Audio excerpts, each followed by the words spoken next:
And I actually like when the opposition is active, because the more they speak, the more they expose the lack of vision, and they remind people of the reasons why they were a failure in government. They remind people why we must not elect them ever again. So the more they speak, they just reinforce how unelectable they are. And for any person, not even specialists on public policy, but any person with a modicum of sense, who knows their track record of rigging elections, and then the 5 years when we were lost in the wilderness. We were running after ephemeral concepts like green state economy and a good life for all, and a whole range of things that never really translated into well-being for people. Then those people would have a reminder of those issues. So I want to spend a few moments talking about the opposition. Now, last week they had a press conference, I think it was, and then one today again. So this was in the face of a visit to the Rupununi in Region 9, and they came back and they reported to the people of the country what took place there, what their findings were. So first of all, the visit was a failure. The APNU historically won Arnaputa. So they had a meeting in Arnaputa and brought people from all the neighboring villages, and it was less than 50 people that they had, Gatamang, Anai, etc. And you saw the Tu Shao, he spoke about APNU, the Tu Shao from Anai, in favor of APNU, but he didn't do it in his own village. He went to Arnaputa. The facts are that APNU could not contest the local government elections in Letem and in Arnaputa. So they've lost support in the region. Those are factual things. The meetings were poorly attended throughout. And some of the people I spoke with who did go, they said they wanted to see this novelty called Norton. That's why they showed up there. And they had a terrible impression of him. He spoke of nothing of substance or germane to their well-being. So he spoke of his finding that the land rights and applications for land extension not being addressed by the government. Now, this is in the face of a government that did not title any Amerindian lands until the last few weeks when it was in office, just before the elections of 2020, where it titled about three communities. They had dismantled the Amerindian land titling program that we had, where we had left $10.2 million US from resources we earned from the sale of forest carbon to Norway to accelerate the land titling program. They dismantled the mechanism for titling Amerindian lands. We recall also Granger trying to to dilute the Amerindian land approach or the titling of Amerindian lands by linking it up through one commission with ancestral lands and Amerindian lands, and we fought against that, and then he had to retreat. So their history on titling Amerindian communities is a miserable one. And for him to go and talk, even raise land titles, it shows how shameless he is.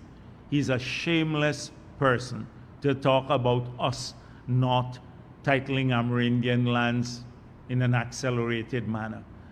When the PPP took office, about 6% of Guyana was titled Amerindian lands. By the time we left office, it was over 14%. And we now, the moment we resumed office, we re-established the Amerindian Land Titling Unit, and they've started work. So that's our track record on Amerindian land title. But this guy shamelessly talks about sloth in the Amerindian land titling program. Secondly, he condemned the government for not amending the Amerindian Act. So, first of all, this was an act that was passed by the People's Progressive Party government in 2006. We had a number of PNC members of parliament at that time who opposed the passage of this act. You'd recall the positive features of the act. The act sets out a process to access land. It sets out that communities have to be of a particular size and live on the land for a period. And once they meet those two conditions, they can then apply for land title, and the government is obligated to respond within a particular time period. That was never there before. Secondly, it conferred some subsurface rights to the communities for small and medium scale mining. Now, many around the world where indigenous people live, I can only think of one other country in the world that has done something similar, given the community subsurface rights. Many of those communities have been utilizing the resources and have grown wealthier because of the subsurface rights, and they can now get royalty from the approval of mining-related activities in their villages. And a lot of villages have earned quite a bit of money, but that was a right conferred by the 2006 Amerindian Act. In the same act, we also gave the right to establish rules at the village level and also to some form of internal management. We strengthened the process of elections in the village, transparency around elections in the village, all part of this act. When APNU was in office, they said we'll revise the act. But nobody paid any attention to Sidney Allicock because he was just there basically doing nothing. Not a single thing for Amerindians.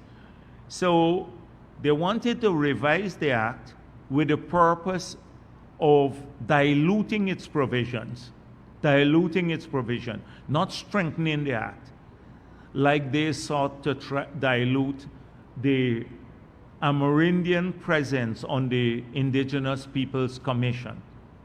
All of this is information in the public domain.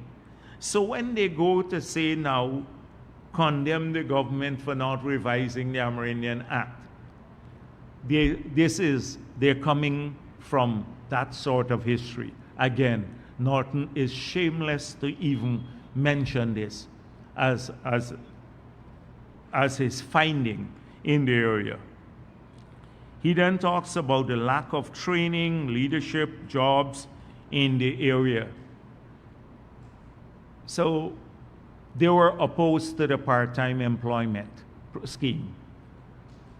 Thousands of people in the Region 9 are now part of that scheme, the part-time jobs. They fired nearly 2,000 indigenous people, the CSOs. We now have close to 3,000 that we've rehired. This is outside of the part-time jobs in the indigenous communities. So this is their track record on job, on training, etc. More people are on scholarships or have had scholarships in Region 9 than in 1 year than the entire 5 years of APNU. Entire 5 years of APNU. So again, that was their finding. Then all villages visited complained about the lack of respect for Amerindian people by the current PPP government and abuse of indigenous people. So that's his finding. We don't respect indigenous people in the PPP and we abuse them. Now, one would recall the last government in Parliament, the minister saying, if you get any more land, a minister of the government, you can't get any money from the oil and gas sector. That was mentioned in the Parliament. Not a single member of Parliament from the opposition stood up and said, that's not the government's policy. They supported this statement when at the NTC, the president, Mr. Granger, was asked to repudiate the statement. He never did so. The same minister was asked to withdraw it. He never did. So that was their policy. Now, you're talking about respect. If you deny people their jobs, take away their jobs, you take away that income from these villages. The 2,000 odd CSO or the 1,972 CSOs were earning over $700 million a year in stipends. They took that away from the villages. And you talk about respect for Amerindian people and abuse of indigenous people. They also said that the oil money is not meeting the people of Region 9. That's one of their other findings. Now, this in light of the statement I just made to you, which was a statement made by the minister at that time, that if you get more land, which they're getting now, you're not getting a cent of oil money. He said that in Parliament. That was their position then. On the other hand, it's not true that the oil resources are not reaching Region 9. We pointed out 1,000,000 times that all the oil money that we collected in 2023, if spent, we can only finance less than 30% of the budget. And that the budget has plans for every region, including Region 9, including a new hospital, a state-of-the-art hospital, etc. So every community is getting resources. They are opposed to the cash grant for people gear, but talk about not getting support for business, the cash grant for business development. So they're opposed, you're getting the picture now, they're opposed to everything in these areas, but particularly on the oil resources. At Babujan, I said that in 2015, the period between 2011 to 2015, they had a particular way of working. The PNC will go to an Afro-Guyanese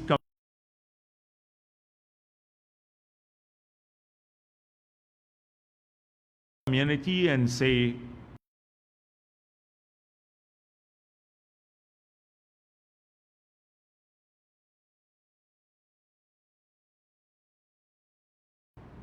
that they're giving everything to Indo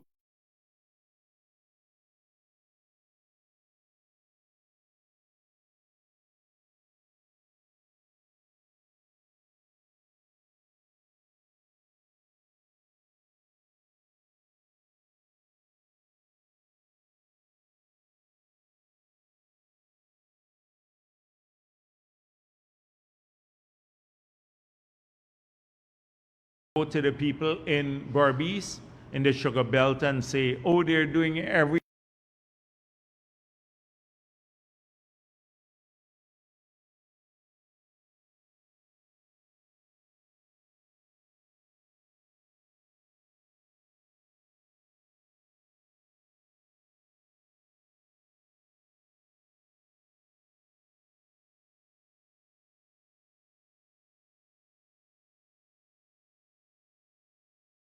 to mislead.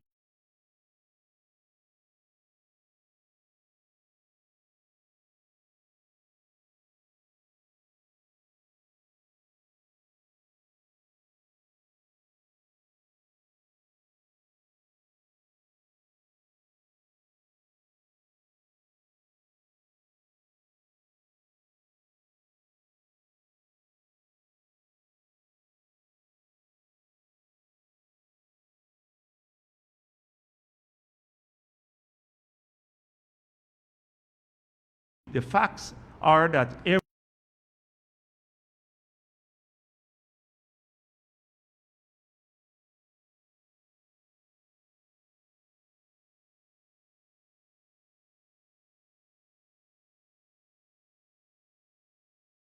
every part we invested in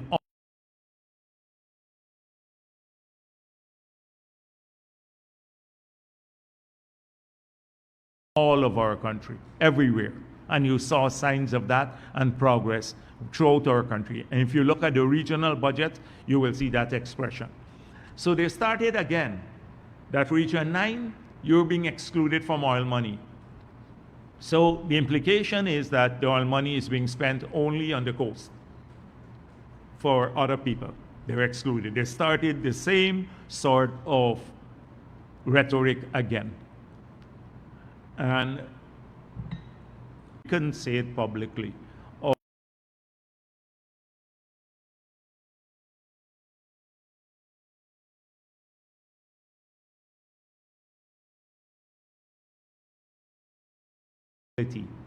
People didn't pay it.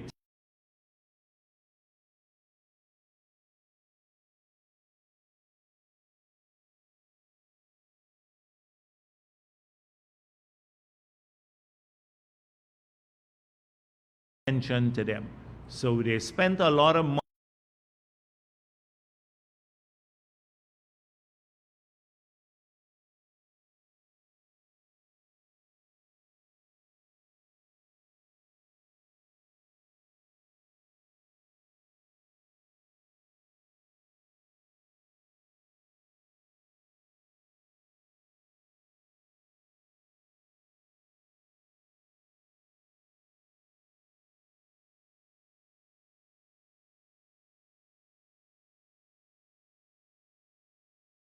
This is not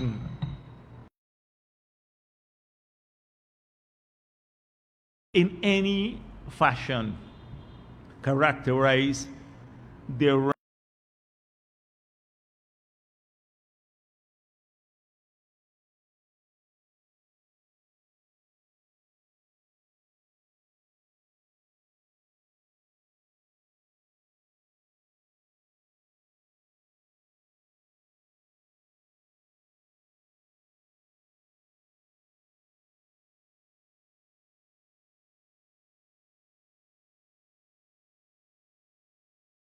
ranting and the nonsense that he speaks as policies.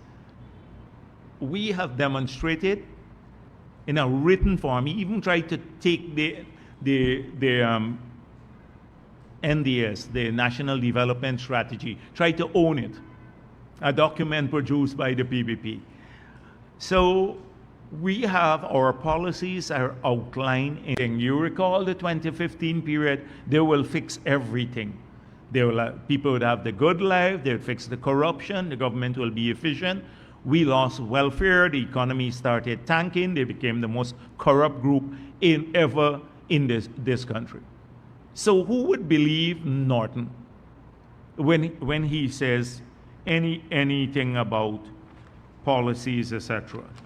So every week he talks about this vision, and the Sabbath News gave him a little boost by characterizing his one-paragraph statement as a development strategy. But they were very nice to him on B9. He doesn't have anything, not a single thing. How could you debate a person like that? And you know what it will get into? It will get into all forms of extremism. To prove my point, just to prove my point, let me just show you the two things. Kaichor News again. Disrespectful for Exxon and government to keep country in dark on its oil reserves. Opposition. Then the next one is approving more oil projects without knowing projected income can reduce Guyana's profit. Opposition.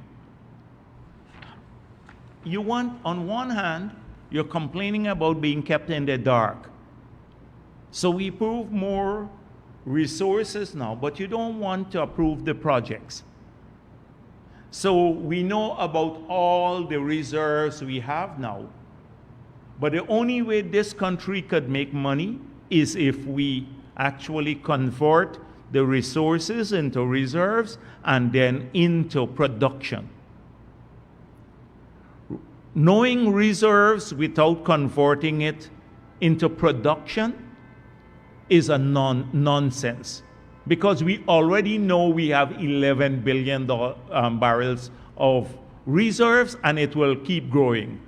But what's the point about knowing any more about reserves? And we do get every quarter a report on reserves. We get every quarter we get a report.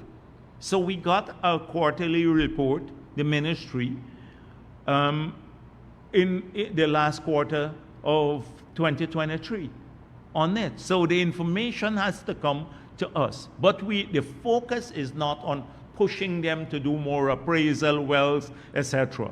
Because the focus has been on converting the reserves to production. You only make money on production for the country, not knowing how much reserves you got. So two contradictory things. They want to know more about reserves, but don't produce more. Don't produce more. It's nonsensical. And this is what I'm telling you about no coherence in thinking, in strategy, in policy. They go on a weekly basis to the press conference and they wing it.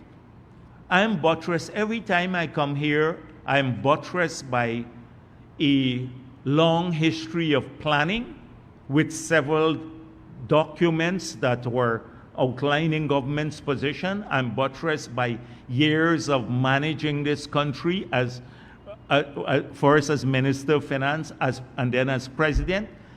I'm buttressed by the fact that we are now deeply engaged in policy and we read the policy briefs. That's what comes here. Not to wing it every week. They wing every week is one, and that's why they're so contradictory. One week they say something, or in one breath they say one thing, and then the other breath they contradict it. Because Norton does not have any policy experience. Just think about the leadership now. Mahipal, junior person, knocking around the ministry, getting a couple of salaries in the last government. Elson Lowe, a junior staff at the SARA. He was working at SARA as an auditor. I thought he was coming from abroad or something. He was a junior staff at SARA. Thirdly, Norton was also, I think, junior enough not to have to submit the statements to the Integrity Commission. because he says, oh, his assets can be buttressed by his filing to the Integrity Commission, but I don't think he has ever filed, or maybe only now he has ever filed, because he had a junior position, or if he had a senior position, he didn't file, so it's illegal. So he has to either admit that he had a senior position in the last government and didn't file, which would have been an illegality, or that he was so junior that he didn't have to file.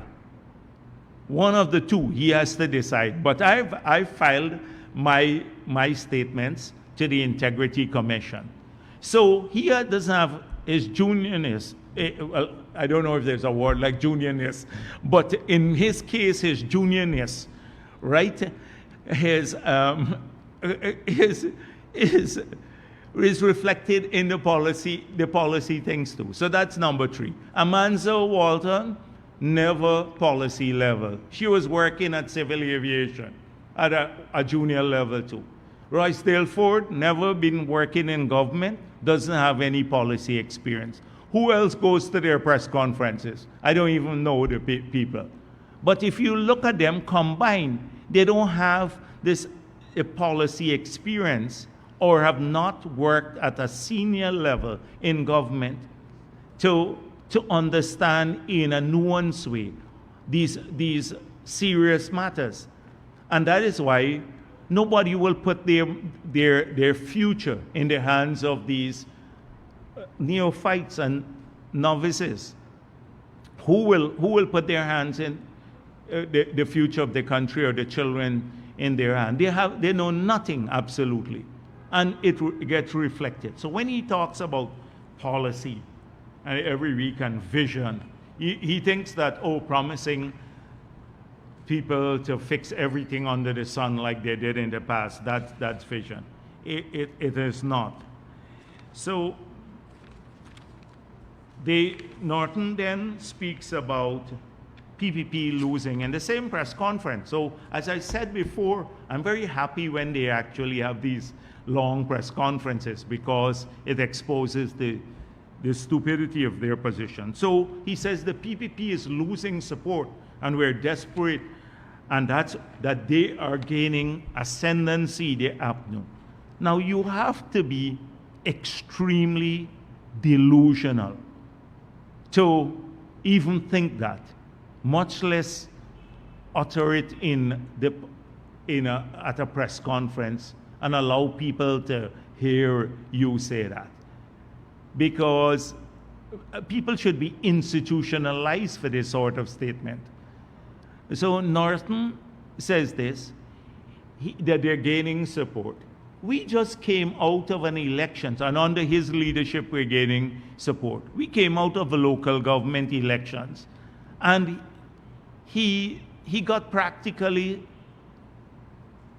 wiped out in many ways. In almost every community where traditionally we didn't do well, we've increased our support. We've won some of these communities, like Bartica and Madhya. And in New Amsterdam, we came close to tying or winning. And places like Mocha, we now have people voting for us. We got a seat on the council there. Unthinkable in the past. Here in Georgetown, you saw the difference. Right across the country, in their strongholds, in Kwakwani, in Linden, 2,500 persons more in the town of Linden voting for PPP than in the past. It's a large number of people. That's more than he had for his dismal cost of living rally. He took 2 busloads of fossils from Georgetown, and some of his friends he picked up there and called it a cost of living rally. Imagine he's from Linden, nobody shows up. And he talks about this massive APNU gaining support everywhere. He has to be delusional again. So those are some of the comments from the week before. So this week's press conference, I'm now coming to this week. I'm just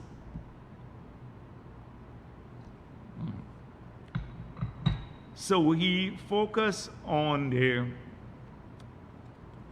the report mainly, and the report that has been in the public domain that I will speak to from the International Convention on the Civil and Political Rights.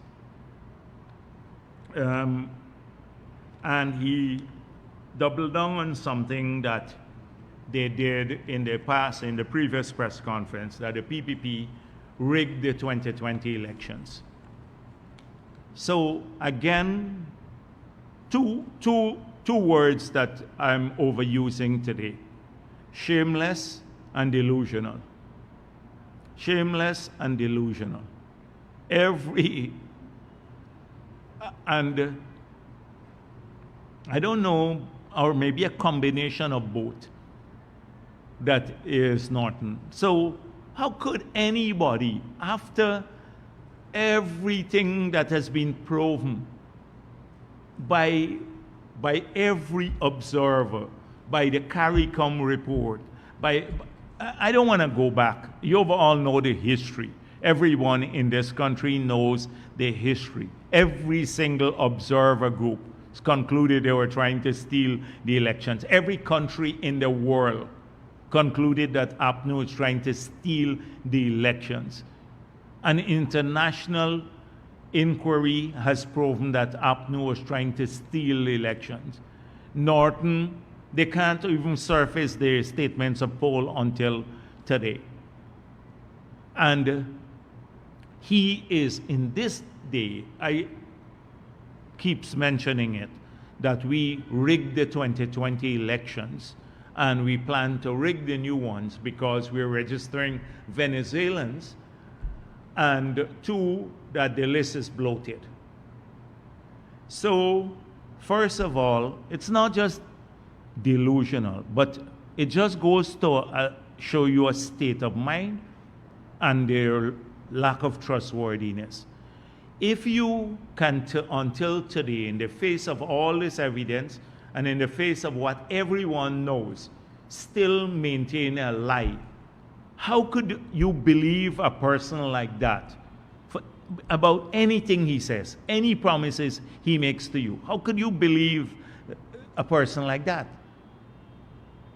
It's like a person say, the sky is under the earth, and then he maintains that position. When he tells you about anything else, or I want to help you or help your children, how could you believe a person like that?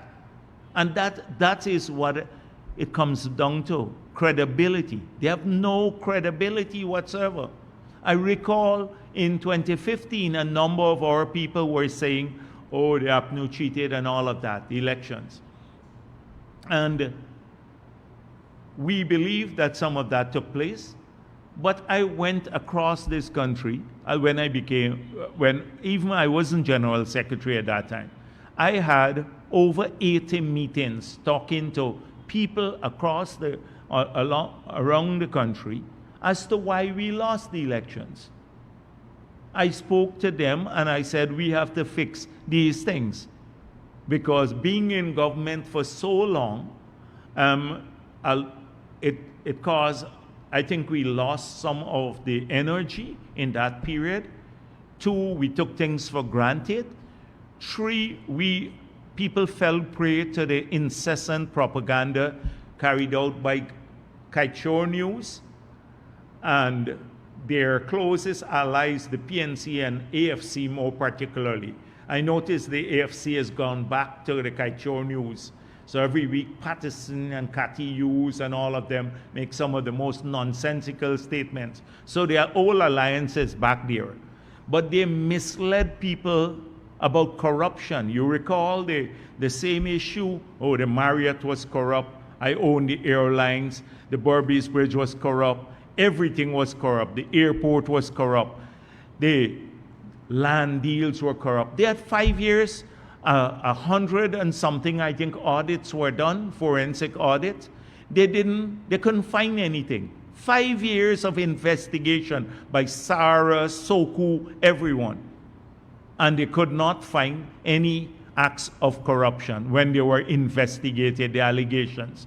So the alliance is back again to muddy the waters. But at that period, I talked to people, and that is when I invited Gulsaran to one of our engagements that we had with the public at Sleep In.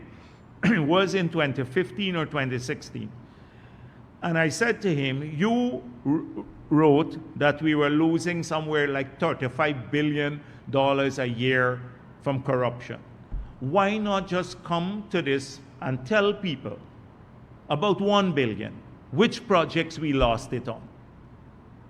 And don't forget $35 billion a year we were losing, and that's what they put in their APNU manifesto. You just tell the people how we were losing just $1 billion due to corruption. He never showed up. He never showed up because until today he can't do that. Easy to do an estimate, but you have to buttress it by facts. So that is what they did then. I went to the ground, a number of our activists did that, and we work at rebuilding. We didn't, here, instead of taking that line, they tried to steal the election, so we're going to promise this country we're not going to steal elections in the future, and we'll stop trying to divide our people along racial lines. And then say, let's work to be a credible alternative to the PPP government. They've taken denial.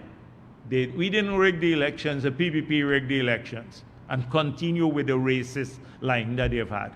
A line that will lose them more support now in a modern Guyana where young people and our people want to move past this nonsense.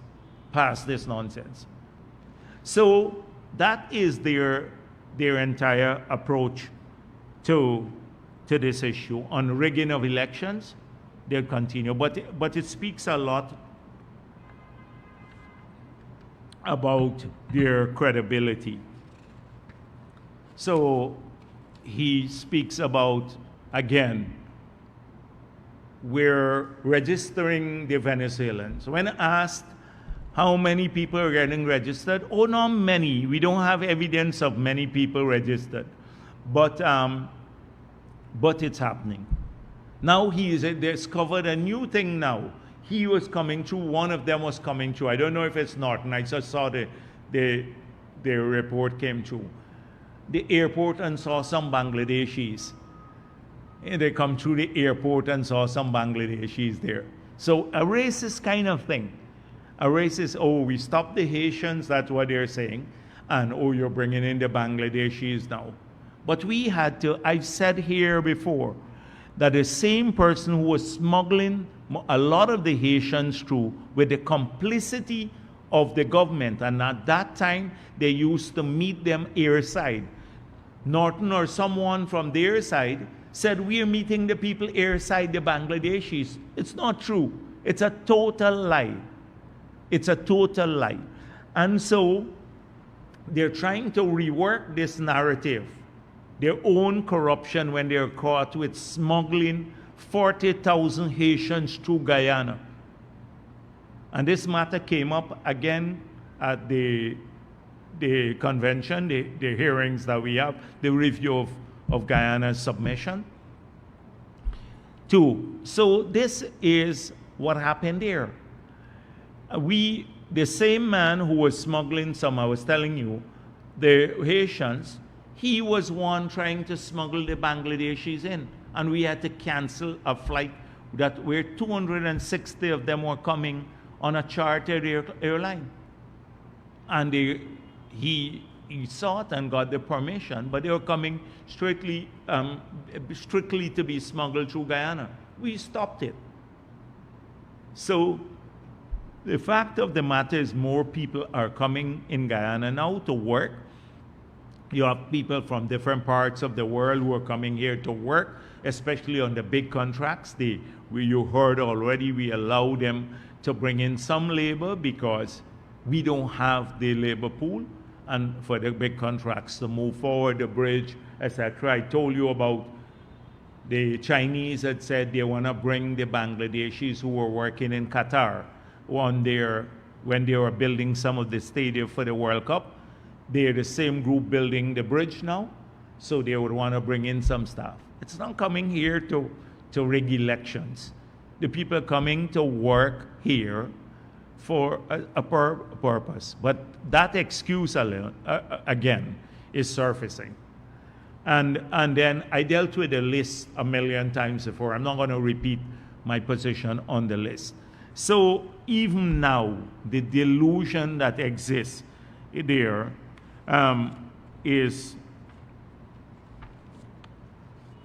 unbelievable. Now Norton says, the last there, that we are paying people to spread that he is corrupt because of the Congress.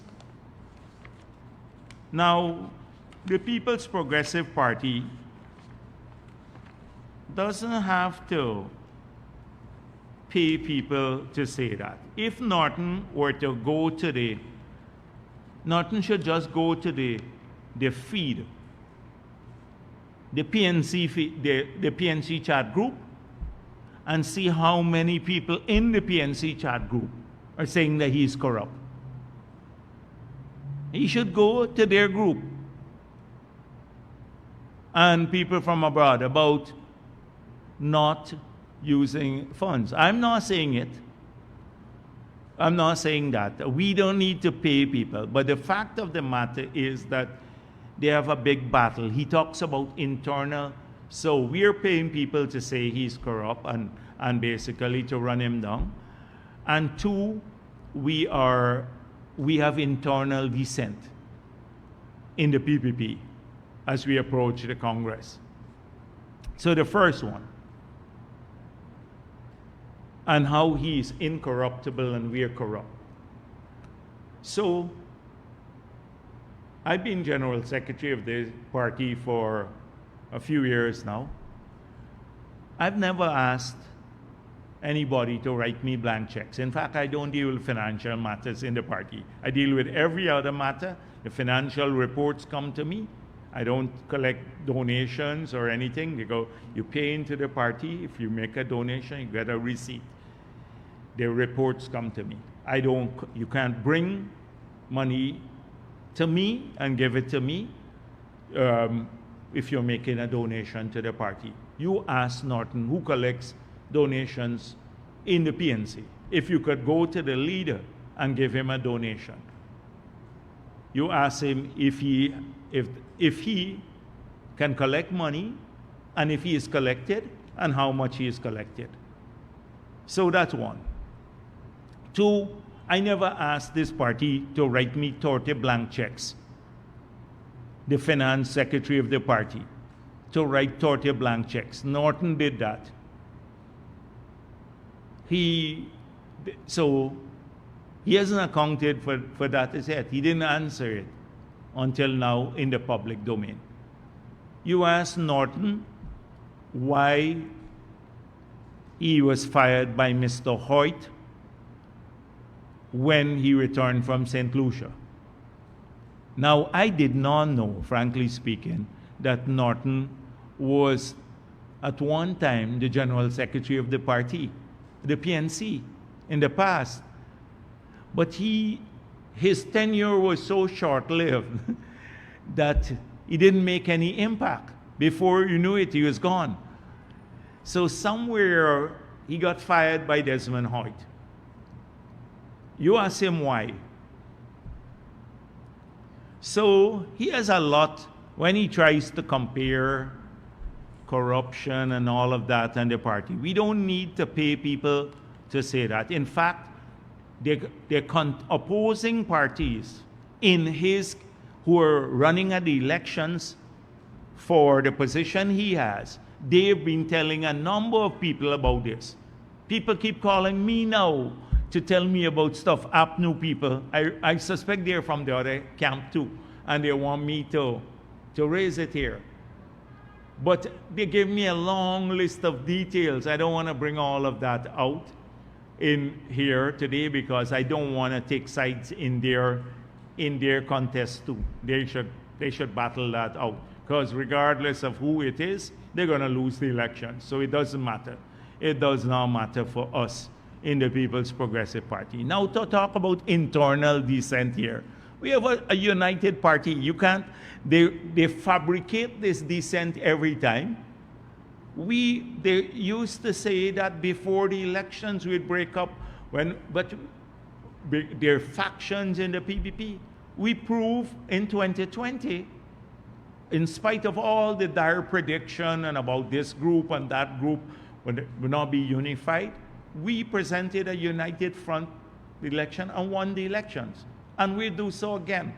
And the Congress, whatever, it's just votes at the Congress. It doesn't mean anything if you get 80% of the votes or 100% of the votes. It's not a big issue for us because it's the vote of the electorate that matters more.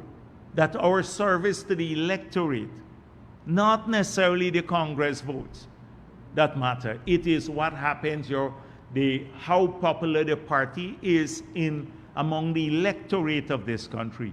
And we have maintained our support. There are people who supported us in the past because they've seen we have fixed the wrongdoing. Don't worry about the sugar workers have seen it.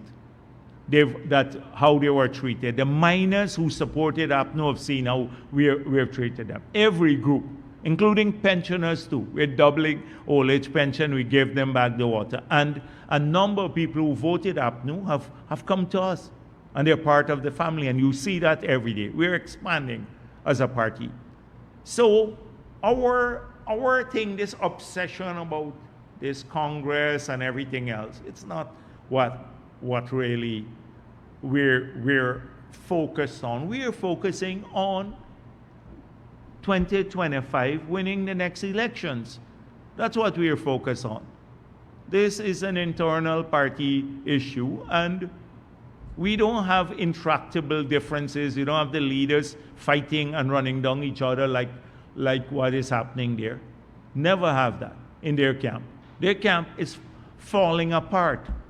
You have some people from the other side who are contesting against Norton saying that Norton will cause them to stay out of office for the next 20 years. They're saying, because many of them are not even hoping to win in 2025. They know that that is not going to happen. Now, I think I've spoken quite a bit about Norton. So let me now address this issue that came up before the committee. So, first of all, we had a submission. This is a submission for the period up to 2021. So, the report that we submitted was up to 2021, events around 2021. I haven't seen people carrying the details of the report. It's a comprehensive report we submitted addressing almost all of the issues that you have heard about. We have addressed issues of corruption, rigging of elections, etc. All of these are addressed in our main submission. So Guyana is one of not many countries in the world that allow the individual complaints. So an individual, when you sign on, ratify these treaties, you can sign on to allowing individual complaints or alternately saying no to it. The United States of America, the UK, they don't allow individual complaints. We have allowed that to happen. So the members can raise anything, and we have to respond to what they raise. every issue that has been raised by particularly Lawrence Helfer, every one of those issues we've already addressed 1 million times here in Guyana. We've addressed them publicly. So it's not a new issue that he is raising or new issues. They have been raised particularly by the PNC. Particularly by the PNC. And we have addressed them. So allegations of corruption, every week we've heard that. We've heard this in the period going up to 2015. I spoke to you about that, the allegations of corruption, massive corruption. They investigated those. They didn't find anything. We hear about a new set of allegations of corruption from the same corrupt people. But we're not talking about, like Cathy Hughes talking now, we're not talking about her corruption and everything else where she was awarding contracts in her own ministry. That's all in the past. So those are not being dealt with now. So a new set of allegations of corruption. We've heard that before. We're hearing it every day from Norton. For the last 3 years, they've started with that. So it's nothing new that this guy raised it. Secondly, extrajudicial killings. From Valda Lawrence saying we killed 400,000 Afro-Guyanese. You remember that? 400,000. Then it got to 1,400. Then it got to 300 or 400. We've heard about this extrajudicial killing 1 million times before. Granger promised in the last report that in 2018 he would have a commission of inquiry. That was the last report.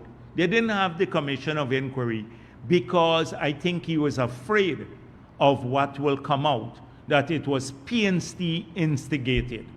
The PNC supported the criminals who were there, actively supported the criminals that wreak havoc on the country. And the assessment it was not normal crime.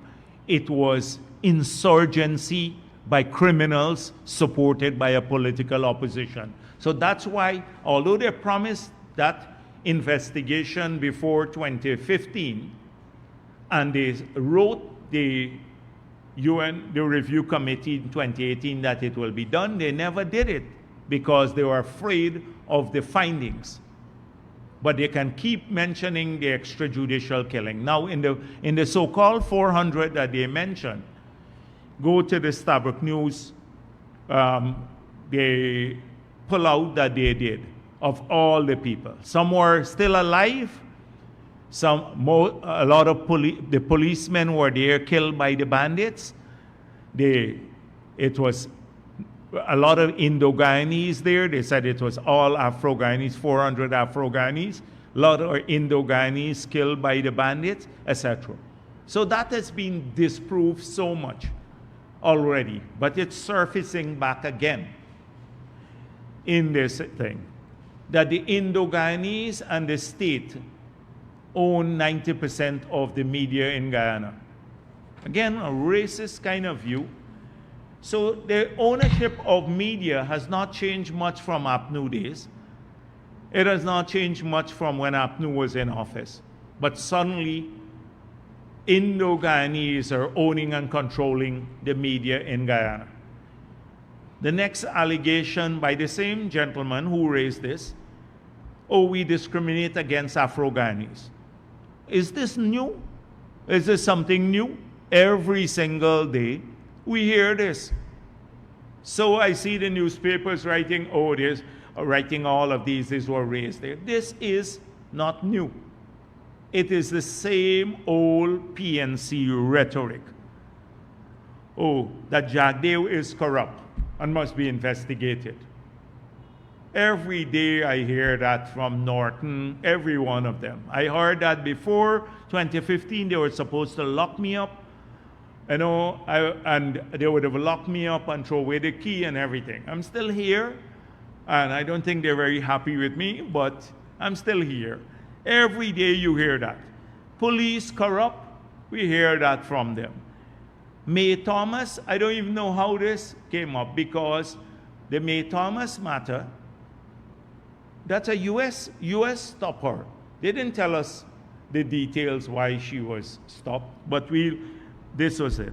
Oh, the media was attacked at the president's press conference. Now, this is the same kite show news. It's a stretch to call them media too now in this country, but the same kite show news, one incident, oh, it felt uncomfortable. You have people, media workers being killed in Palestine all around the world. Here, people come leisurely, they can harass me even at this press conference, the same kite show news people. And they talk about free media. And oh, that the media is under threat because lawsuits were filed against the media. And guess who they cited? By Roxanne Myers and Granger filed 2 lawsuits. So we now have to go and answer that. Granger filed a lawsuit and Roxanne Myers. And if you sue the media, somehow the media is under corrupt. I see politicians in the developed world suing the media all the time. But it's not a problem with it. Oh, Rickford Burke is being persecuted.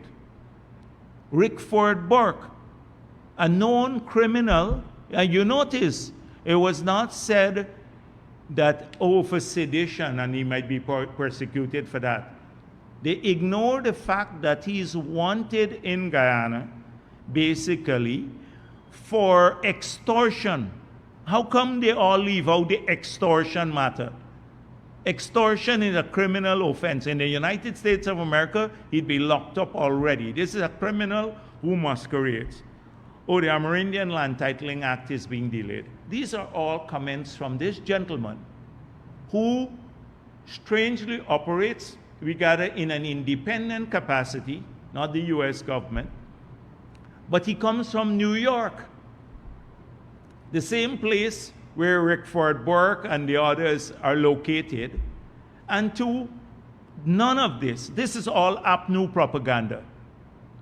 This is all APNU propaganda. Every bit of it is APNU propaganda. We have dispelled all of these issues a million times before, but it's consistent with what I said just last week. Last week I pointed out that they cannot gain any traction here. They're trying to recreate the atmosphere of 2015.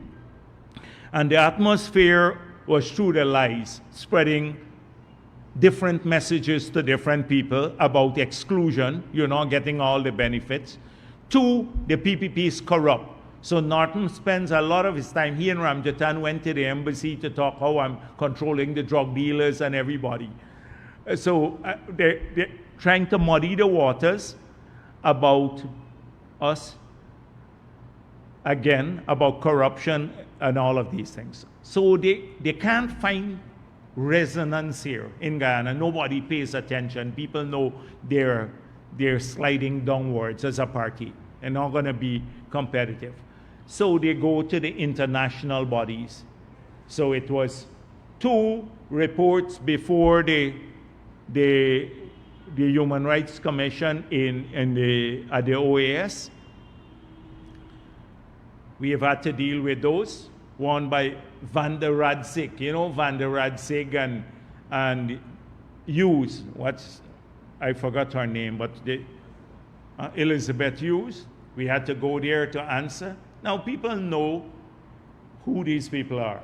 They don't speak for anyone in Guyana. The next one was the APA, that after going through a grievance mechanism and failing to block the benefits to the indigenous people, they gone there now and they made a mess in the presentation. It was incoherent. I'm ashamed for them. Incoherent. So again here now, they send this out. So I'm sure that there's contamination. This gentleman should say, if he has ever met with this group, with Rickford Burke or anyone aligned to the PNC, because this looks like their report that they emerged from their, the thing they had in Washington, where Rickford Burke tried to extort people, selling them expensive tickets and stuff like that. It sounds very, very similar to that. So so I don't know why the excitement, Kaichor News is excited about journalists. Their journalists got mentioned in some report. It's a pure nonsense. It's the core issues here are that our people, we have maintained freedom, democracy.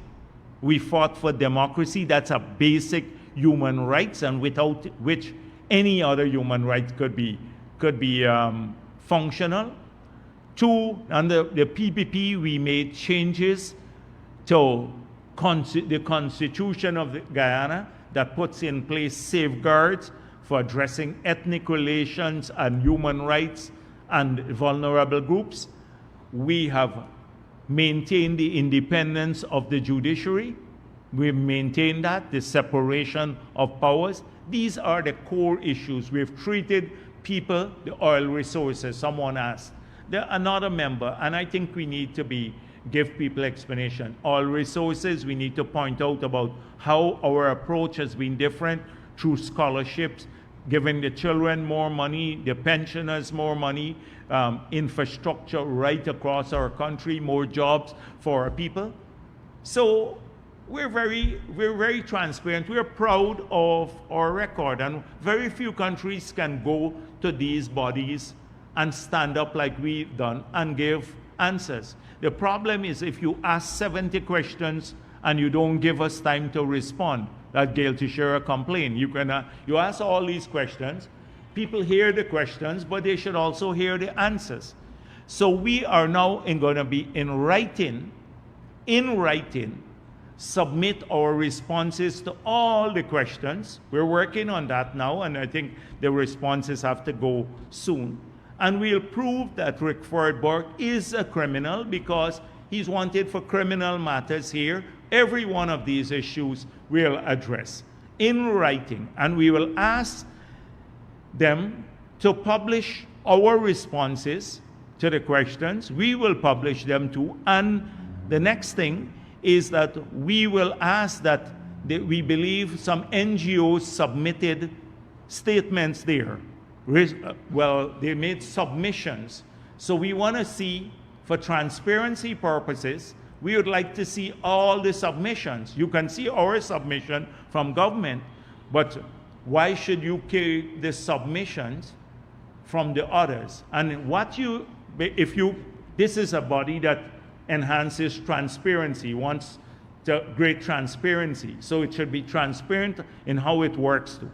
And I would ask the media here to call all of the usual suspects and ask if they have submitted and would they make public their submissions. Because we'd like to see where these so-called allegations originate from. If it's from the PNC or their proxy NGOs, the political NGOs that have come up. So this is an ongoing battle for space. That's why Norton has something to talk about today. He had nothing else to talk about. But none of the things that you see here are new, and we have not responded to in great detail, including the Chinese landing issue, the Senaru, all of those things. Almost everything. This is not a government that doesn't have positions on these matters. It has done so clearly. Now, so we'll be responding, and I hope that they will publish who submitted what about Guyana 2. Now, there is an editorial that I want to tackle. It's called A Constituency in Search of a Party.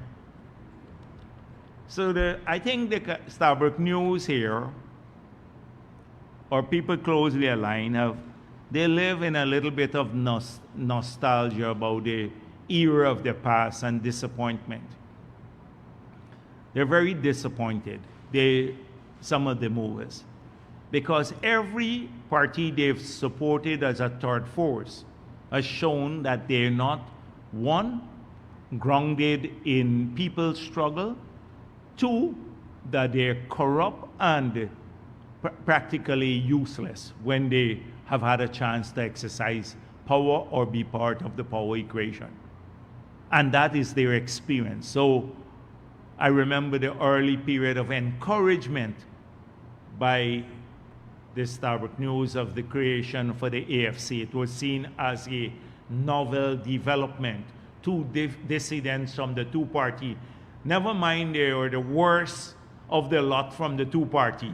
And they were driven, in my view, by other interests apart from the people, got together and formed the AFC. They never had people's concern as their primary objective. But they fooled the nation and many others, and they claim they're multi-ethnic. So first of all, it is amusing to hear President Ali this week declaring how he and other CARICOM leaders have consulted extensively with Haitian civil society in their plan to stem what is nothing short of a resolution. Closer to home, there are still some citizens left who deeply care about such notions as equality, justice, and accountability, and then that they are being swept away. Civil society here has increasingly been marginalized. Now, what is civil society? Civil society is more than the GHRA, the Red Thread. It's more than TIGI and maybe the APA. You have religious organizations. They are members of the civil society. The government has worked closely with all of these communities. In fact, has supported them to ensure that our people can freely worship, and they can do so with the support of the state, while the state still maintains its secularity. And that has happened through in every period we've been in office under our tenure. We've sought religious freedoms have been expanded under the PPP by the promotion of interfaith bodies, etc. I recall when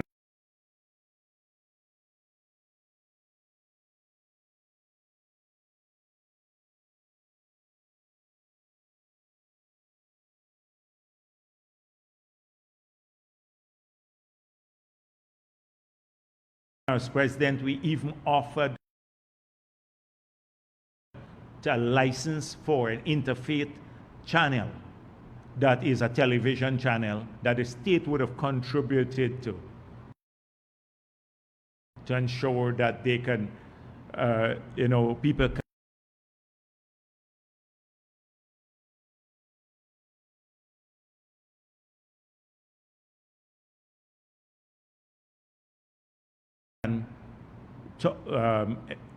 worship and they can have access to media without it becoming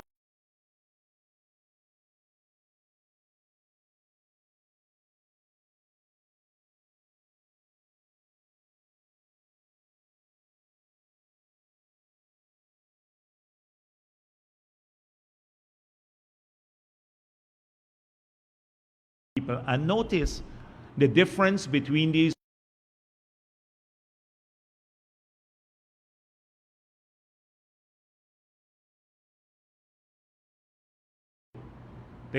the Starbuck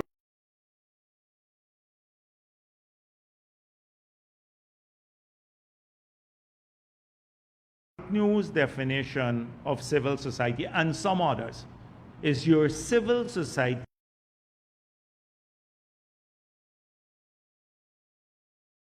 politicization of civil society.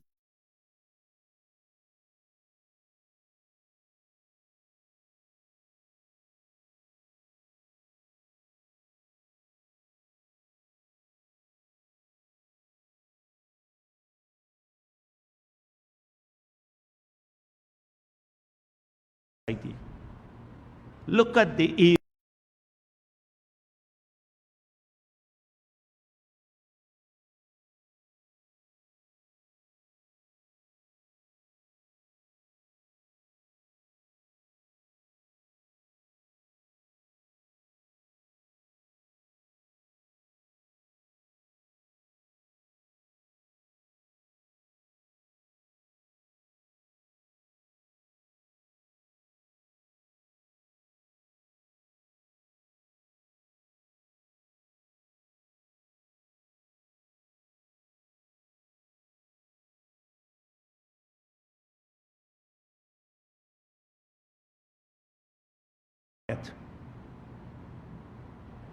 So, but they're civil society.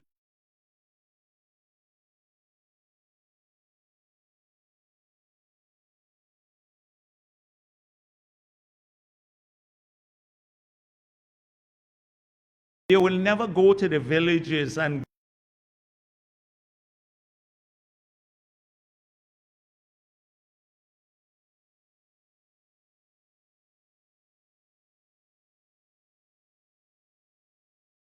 get that from the people.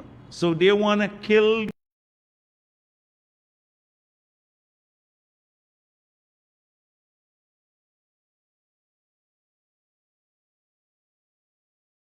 currency internationally, globally.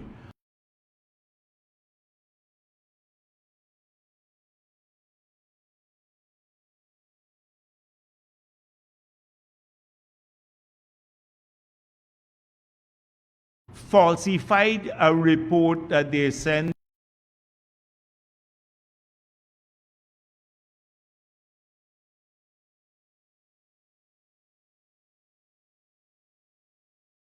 statements to the Integrity Commission, so it was undermining it.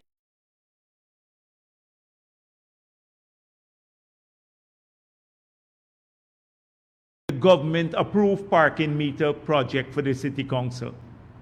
Falsification of the narrative in a hidden report that went to TI International. We would have never seen it had TI not republished the report. But they're trying on our behalf because they would never publish their reports, the political reports that they send up. So that's civil society too. GHRA is another one. But so these are, and Red Thread is already, was the political arm, the women's arm of the WPA, a political party in the coalition.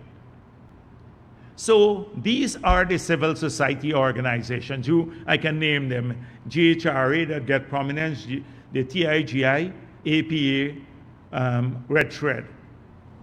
Now, what's different about these organizations than the others that I talk about? A few individuals, unelected often, no regard for transparency. They don't have, some of them, audited statements. They don't account for the money that they collect. The money that they collect, well, as we saw with the APA, never reaches the beneficiaries, which are indigenous people. But Stabroek News, and I'm saying the media here in Guyana, will never put these organizations under scrutiny. GHRA is a one-man organization and has been so for the past 30 years. But he gets more, he could send a report abroad and it gets recognized, and Stabroek in an editorial complains about marginalization because we criticize the report. But you wouldn't get a report going from another NGO that deals with children that get the support of the government, that have seen increased support of the government, significant increases. They would never get the same attention. Or if the private sector commission sends a report, they'd never get it because, oh, they might be benign to the government. So this is what we're opposed to. It's one, that the definition of civil society is the hostiles and who are politically connected. They've demonstrated political connections. That disqualifies them from being called a legitimate civil society organization. Two, they're unaccountable. Three, they try to undermine other organizations like the NTC, etc. Four, they're not transparent. They would never share their reports here. That is why I asked you to check if any of them submitted reports, because I suspect they would have submitted reports to the convention too. So we are not opposed to civil society. Just to come back to the editorial, we're not marginalizing. We're fighting these political organizations that masquerade under the guise of civil society organizations. They disguise themselves. And if anybody is fair, if the Stabroek News is fair, they would put these organizations under greater scrutiny. But if you let GAU issue a statement, or the RPA, they would say PPP aligned union, PPP aligned. If the Lincoln Lewis puts out a statement, they would never say APNU aligned, or he is at his union doesn't have membership. His union, I don't think he has any membership. He is the president of a union with zero membership, I think. I have to check it out. So this is the kind of narrative that we're opposed. Now,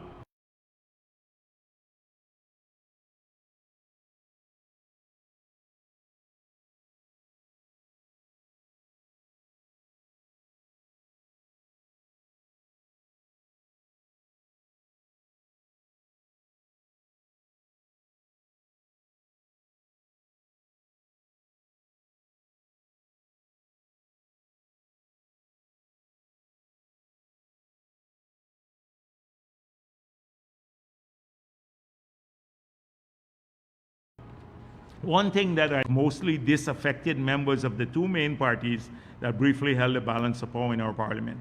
All of these movements, parties, arose to fill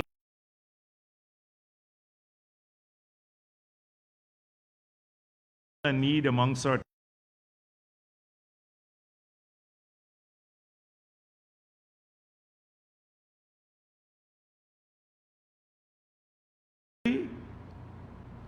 this is, in fact, they're the most racist organization.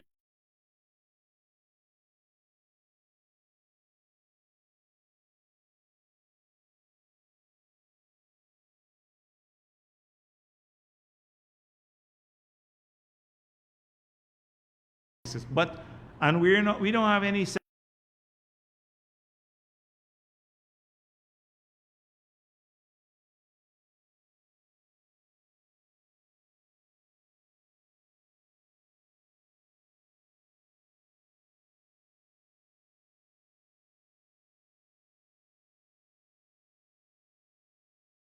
self-interest, but they became the most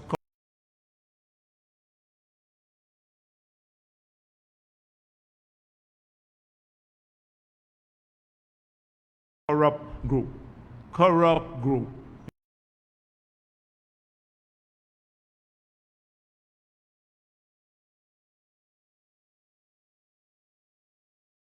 About that whole part of the editorial.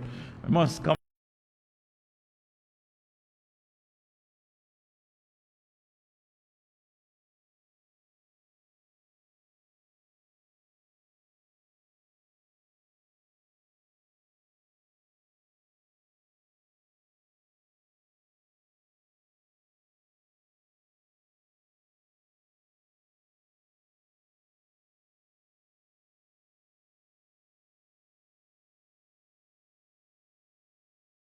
And the person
in the elections.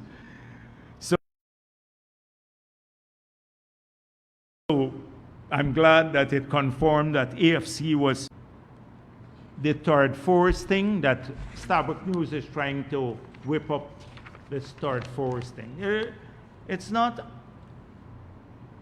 if a party is working for the people of the country, why they would never ever concede a single day, I guess that knows, that the only party that got more support in Georgetown in the last election is a PPP. The only party that got it. And in every one of these communities. Why not acknowledge that this party is working and it is working across political divide? But they got to invent these organizations that will that are not racist. So the ANOG, made up of 3 people and a thumb, 3 fingers and a thumb, that's all they have in their party, but they're not racial. All of these are third parties, etc. They can't make a difference to the people of this country. The big political parties have to start changing the 2 things, and this is why I'm talking about PNC. You got to start stop dividing our people along racial lines. Everything is racist, and stop stealing elections. That's all. So it's a nice editorial for me. I looked at it. It has some good parts, but I wanted to talk about this civil society. And if you look, any fair person would see that it's the same names. They're the red thread people. They've been around since we used to go and listen to Walter Rodney speak. The same people are there almost, the same people, they never change. And at the GHRA, I think since Noah Ark days, this gentleman has been there. Since the day of the days of the Great Flood and all of that, he's been around. It's the same group of people that we have had to contend with. And the APA, their leadership is the same. Some of them. So when would they start really calling out these civil society organizations for what they are? They're parasites. They live off of the people. They're unaccountable. They have a very few members, and they collect donations and spend it up for themselves. That's what they do. That's what the so-called civil society is here. So these are some of the questions, things I wanted to address. Thank you. Dr. Jagdeo, the critic for Daybreak News. You're beating the Kaicho News to the thing?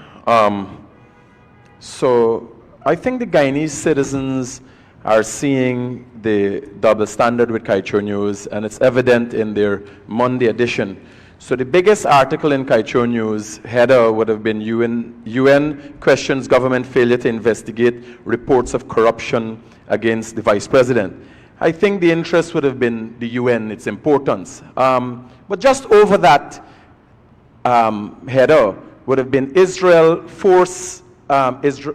forces launch new attack on Gaza, the hospital and so on.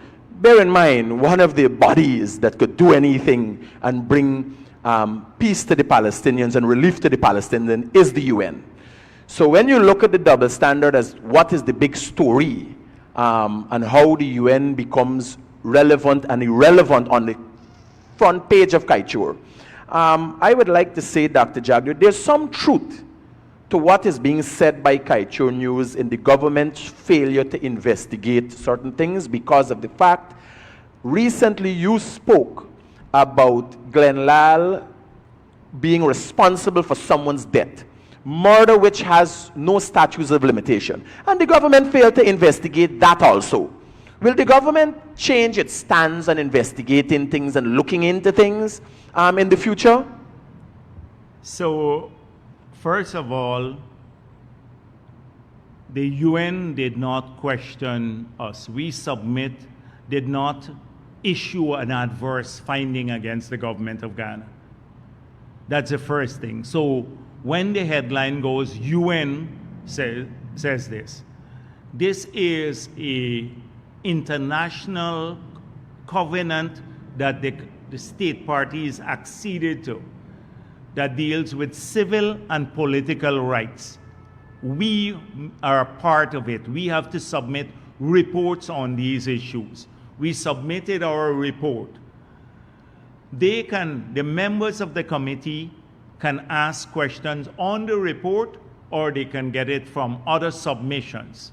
We believe that the questions raised, particularly by the New York man who was there on the committee, Lawrence Helfer, that came straight from the APNU, because this is APNU's playbook. Everybody who lives in Guyana, who has listened to them once, would see the exact same thing that they're saying. So what he did cleverly, he said, oh, there's public frustration over the failure to investigate allegations of corruption against the vice president, the police, and the judiciary. Now, we can't investigate, as the point made by Anil Nandalal, you investigate the judiciary just like that, based on allegations of corruption. So the thing is that, what public frustration? But I heard that language used by APNU, and that is what they're telling people, that there's public frustration about failure to investigate against a few of us. There's no public frustration on these matters. So this is what has happened. They used the question. So Kaichor News wanted to make it look like the UN had an adverse finding against us. And a lot of the reports, adverse finding. And they used that to dig up all the stories from the past. So you're right about that, if they're so concerned about justice. And maybe the police should reopen this case, because I don't think it was concluded with Glenn Lal when he said, I think he said it's in the Kaichor Stabrook News, was reported, when he shot and killed the guy, he said, I think it was a mistake or something like that. He shot and killed somebody and then deemed it as a mistake. I don't think he was charged either for manslaughter or murder. And from what I gather, there was no conclusion to the matter. If a private citizen should write the police to, or the Guyana Human Rights Association should do that. Let's give some work to wake him up and give him some work. McCormack should write the police. Next thing they would say, Jagdeo doesn't like Glenn Lal, so Jagdeo wants him investigated. Why don't we say credible NGOs ask for an investigation of Glenn Lal's murder of a gentleman or a person? We could get that done. Can you encourage the GHRA to do that? And so I don't, a lot of the media here, that's why I said they forgot about the other elements of the report, our submission, and they chose only a couple of things to highlight, consistent with their, well, one, Kaichor News hatred of Jagdeo or love of Jagdeo, I don't know which it is, because for me to make the paper so often, it got to be something special there. But they're not interested in the truth. So I would, can you ask the head of the GHRA to write about this? Dr. Jagdeo, Transparency International. Dr. Jagdeo, one of the questions were raised was a former PS of the Ministry of Home Affairs that was stopped and questioned at an American airport while in transit. It is public knowledge of what transpired there as a result of poor association, not a government's issue. Why hasn't the government come out and spoken to the fact that this has nothing to do with us? Because she was questioned, May Thomas, the former PS, was questioned, and specific questions were asked to her. Most likely she came back, she told her employer what was those questions and why she was stopped. Why hasn't the government come and clear its name in relation to this?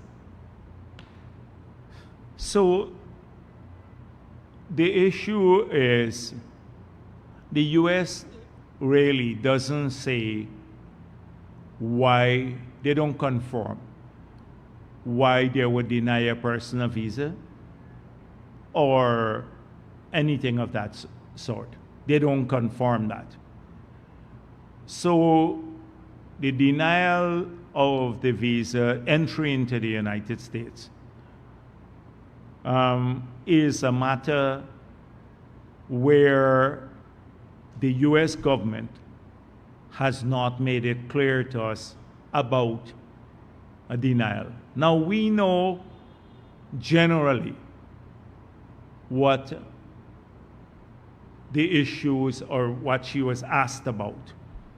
We can't link that to the denial of the visa, but we know what she was asked about. But when this matter came up, and at some point in time, the US government has not contacted us about those investigations until now.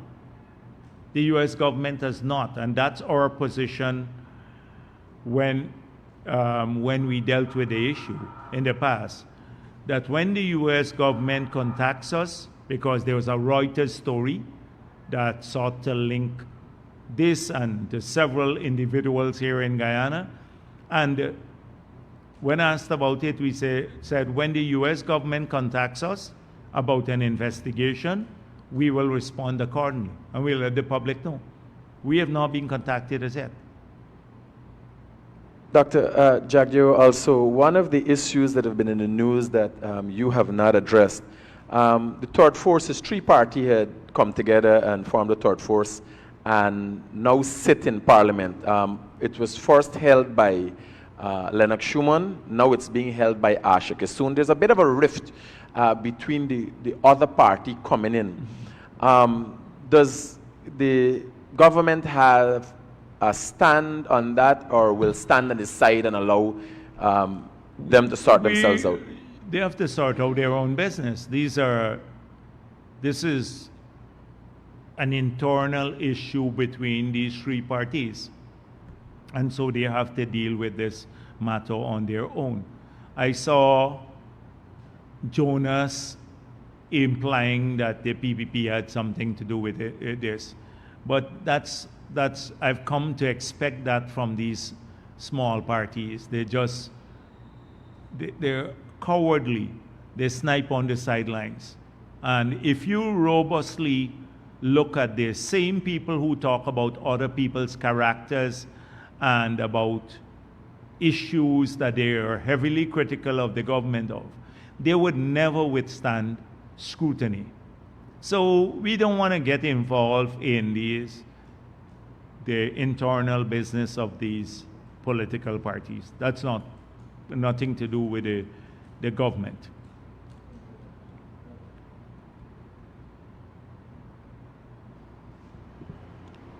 Good afternoon, Dr. Jagdeo. Kiana Wilberg for Reuters, Guyana Standard, and Oil Now. Just a few questions. Pertaining to your first statement on the reserves, you said government gets a quarterly report that provides you with information on the reserves. And I was wondering if you can give us an idea of what that report says in terms of the numbers. So I've asked to the ministry on that to see if there is anything proprietary in the reports, and to see if we can't extract the basic. So if the report in its fullness has elements that are only for the ministry and the staff of the ministry, then whether we can't extract parts of the report and make it public on the website, on the ministry's website. So I'm working on that already. But as I said before, the proving of reserves is not such a simple matter. It's not just discovery. I saw somebody said, the oil and gas network, within 2 months after the discovery, they must tell you what the reserves are. When you discover oil, it doesn't mean you immediately know the quantum, etc. You have to come back often and do an appraisal well, or estimate their resources on the basis of the geology, a whole range of complex issues. So they're conflating discovery with knowledge of reserves. So the proving of reserves is a more complex thing. So it has to do with the better understanding of the fields. As you drill more appraisal wells, you can then revise downwards or upwards. Remember, it's an estimated figure. So when you start getting more data, when you start drilling more and you make more discoveries, you can then assess that.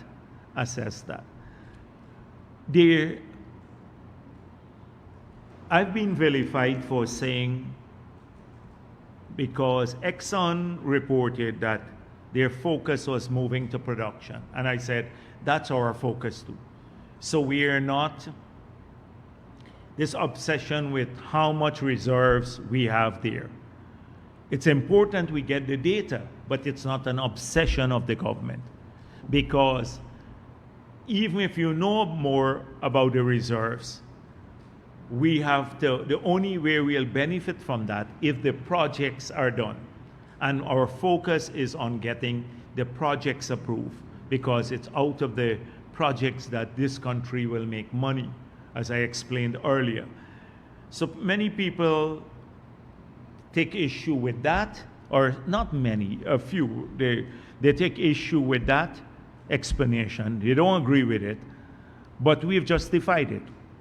So I just wanted to say to the people who were mistaken the discoveries with the knowledge of the reserve, that it's not so.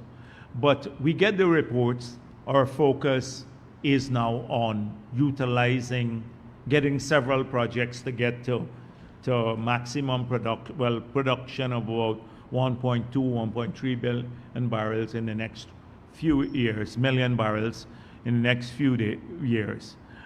And then as the reserves grow, because at some point in time they would have to do the appraisal wells, it could justify future projects or lengthen the life of some of the existing projects. Dr. Jagdeo, I just wish to follow up on that very comment you made.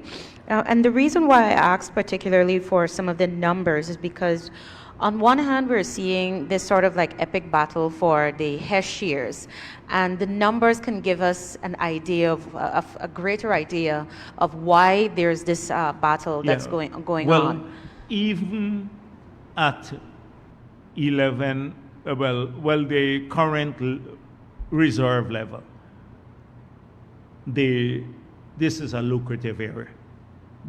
I don't think Hess has done this because of the need, not Hess, Chevron, to know more about reserves. I think they have seen the discoveries keep coming. They know that the reserve will expand in the future, but even at its current valuation based on future earning, I think that is what they've built into that price that they offered Hess. So it is something that I believe is driven largely because of the need to diversify their portfolio, Chevron, but also to get into a lucrative agreement. And this is a lucrative agreement because of that PSA. Right. Also on another global issue, we saw recently there were reports that Saudi Aramco's CEO noted that the energy transition is failing and the world should abandon the fantasy of phasing out oil. Given that such a comment, and this was reported by CNBC, given that such an important figure in the industry is making such a comment or making such an observation, and there are other bosses in the industry who hold the same view, how do you view such comments and Guyana's drive for a just energy transition? And Secondly, the political opposition has actually earlier today noted that the Parliament's oversight is not as effective as it needs to be over the oil and gas sector. I'd like to know what are your thoughts on this, if you believe parliamentary oversight is at a satisfactory level or there is room for improvement. And thirdly, for me, what can we expect in 2024 in terms of the institutional architecture for the oil and gas sector? I know you would have outlined the gas strategy as well as infrastructure for independent monitoring, but what else can we expect to be added to that? And question. Yeah, so the parliamentary, and then give me the last one. Okay, and I know that the government has been pushing the